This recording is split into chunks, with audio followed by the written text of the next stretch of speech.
Hello, চলো আজ তোমাদের সঙ্গে একটা মিনি ব্লগ শেয়ার করি। তো আজকে আমরা যাব ঘুরতে। হঠাৎ করে সুমন আমাকে বলল চলো ঘুরে আসি। আসলে আজকে সুমনের ছুটি ছিল। তো বিকালে ঘুম থেকে উঠে বলল চলো আমরা ঘুরে আসি। আমিও চটপট রেডি হয়ে গেছি। তো অনেক দিন টাকিতে যাইনি। তো আমি বললাম চলো টাকি থেকেই ঘুরে আসি। বিয়ের আগে কত টাকিতে আসতাম, তাও লুকিয়ে। আর এখন বিয়ের পরে আর আসাই হয় না, সময়ই হয় না তার। এটাই হয়, বিয়ের আগে প্রচুর সময় থাকে, বিয়ের পর আর কারোর সময় থাকে না। যদিও আমার আছে, তার সময় নেই। যাই হোক, এখানে আমাদের স্পেশাল চা খেতে আমরা চলে এসেছি। বিয়ের আগেও এখানে চা খেতাম, আর বিয়ের পরেও এলাম। তো এখানে আমি নিয়ে নিয়েছি আমার জন্য স্পেশাল মালাই চা। তো এটা একদম নর্মাল একটা দোকান, কিন্তু দারুণ করে দাদুটা। যাই হোক, আর ইনি এখানে তো লাল চা নিয়ে নিয়েছে, আর আমি দুধ চা নিয়ে নিয়েছি। চাটা খাচ্ছিলাম আর দুজন মিলে এখানে একটু গল্প করছিলাম। চাটা কিন্তু দারুণ ছিল। আর এইটুকু চা কোনোভাবেই আমার হবে না, কারণ আমি তো চা প্রেমী। আমি তো আর এক কাপ চা নিয়েই নিয়েছি।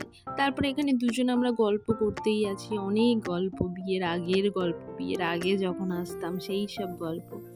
তো যাই হোক, এইভাবেই আর কি সন্ধ্যাটা আমাদের কাটছিল। তারপরে আমরা নদীর ধারে চলে এলাম। এই যে নদীর সাইড দিয়ে যাচ্ছিলাম, এখন দেখছি টাকিটা অনেক ফাঁকা, অনেক ফাঁকা। আর এই ফাঁকা টাইমটাতে বেশ ভালো লাগে আমার। এই ঘিঞ্জি যে ব্যাপারটা থাকে, বিরক্তি লাগে। তো যাই হোক, আমরা নদীর ধারে অনেকক্ষণ দাঁড়িয়ে গল্প গুজব করলাম। আর যে এই জায়গাটা দেখছিলাম, এইখানে যেই হোটেলটা আছে, হোটেলটার সামনে জায়গাটা দারুণ করেছে। সেটাই আর কি দেখছিলাম, আর চারিদিকটা দেখছিলাম, যেহেতু অনেক দিন আসা হয় না টাকিতে। তো চলো তোমাদেরকে দেখায়। এই যে, আর তোমরা তো সবাই জানোই যে ওপার বাংলা আমার মামার বাড়ি, আমার বাবার বাড়ি।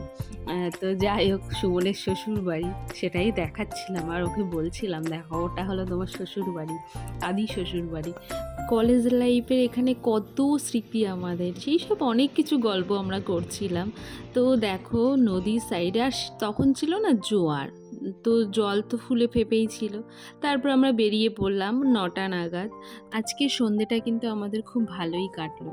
তো এবার আমাদের বাড়ি যেতেই হবে। তো আমরা বাড়ির পথে। তো আজকের মতো টাটা।